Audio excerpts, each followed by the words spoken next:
from my own experience, you know, I had such a high level of imposter syndrome and self-doubt and trust issues because of trauma, finding it difficult to trust men, women, other people, trust my intuition, trust in spirit.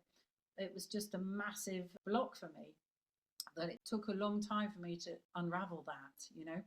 But I see this happening with everybody on the course, you know, just about everybody. They will have their moments of imposter syndrome, and they'll be thinking on some level, oh, that do I belong? Am I good enough? Can I get it?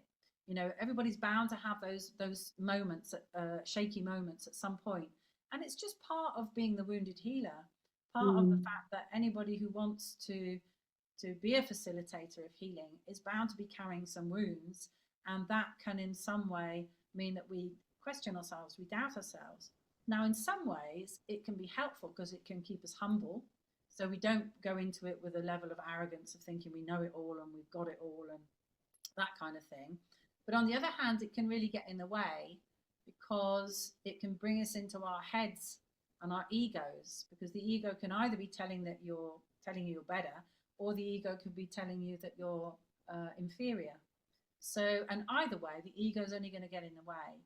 And what happens every time, you know, because I've been running this course for 10 years, what happens every time is that people have eventually something clicks and they realize they just need to get out of the way.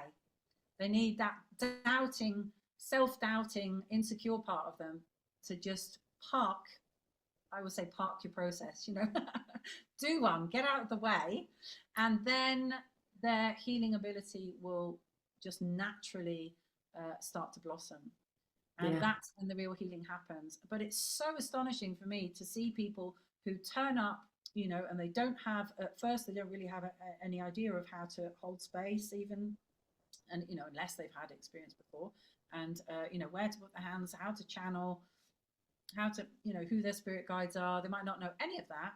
And within the course of like a couple of months, a few sessions, you know, a few modules, they're getting it. And then it's just amazing.